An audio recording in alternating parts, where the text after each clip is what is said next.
2024 সালে অনুষ্ঠিত হওয়া 18টি টি-20 খেলার 10টিতেই হেরেছে পাকিস্তান। জয় পেয়েছে 5টিতে।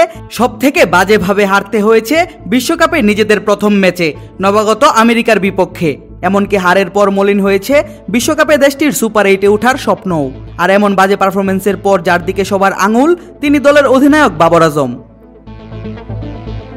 বাবরকে নিয়ে সমালোচনা নতুন নয়, বহু আগে থেকেই তার ব্যাটিং স্ট্রাইক রেট এবং বড় দলের বিপক্ষে ভালো কিছু করতে না পারা নিয়ে চর্চা হচ্ছে। সেই সমালোচনা এবার বহুগুণ উস্কে দিল আমেরিকার মতো দলের বিপক্ষে হার। জিম্বাবুয়ে, আয়ারল্যান্ড, আফগানিস্তান এবং যুক্তরাষ্ট্র, এই 4 দলের বিপক্ষে হারের মুখ দেখা একমাত্র অধিনায়ক বাবর আজম। তাই পাকিস্তানের সেরা এই ব্যাটারকে সমালোচনা করতে এক বিন্দুও ছাড় দিচ্ছেন না ক্রিকেট বোদ্ধা থেকে শুরু করে সাধারণ ক্রিকেট ভক্তরাও। সুপার 8-এ উঠতে হলে পাকিস্তানকে অনেক ভালো খেলতে হবে, একথা মনে করিয়ে দিলেন 1992 সালে পাকিস্তানকে বিশ্বকাপ জেতানো ক্রিকেটার ওয়াসিম আকরাম। স্টার স্পোর্টসকে দেয়া এক সাক্ষাৎকারে তিনি বলেন, পাকিস্তানকে ভারত, কানাডা এবং আয়ারল্যান্ডের মুখোমুখি হতে হবে, তারা খুবই ভালো দল। এই কিংবদন্তি আরও বলেন, হার জিত খেলারই অংশ, কিন্তু পাকিস্তান যেভাবে খেলে হেরেছে সেটি খুবই দৃষ্টিকটু। সাবেক সতীর্থের সাথে একমত শোয়েব আক্তার।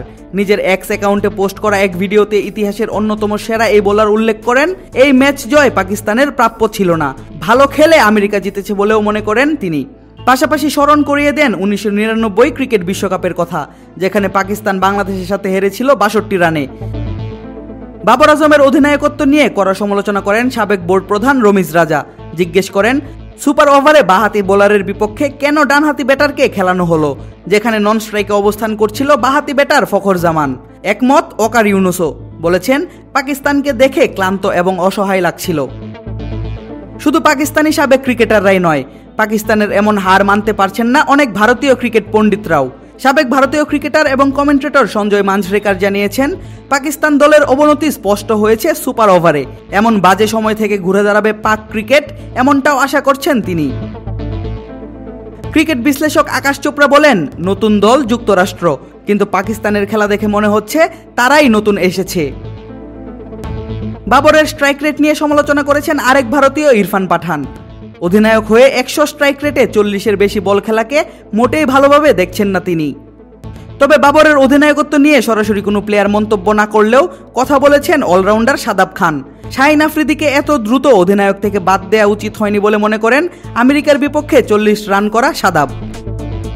তবে এমন হার আর এত সমালোচনার পরেও বাবর প্রেস কনফারেন্সে বলেছেন, পরের ম্যাচে ভারতের বিপক্ষে জয়ে আশাবাদী তিনি। পাশাপাশি এটিও মনে করছেন সুপার 8-এও কোয়ালিফাই করবে পাকিস্তান।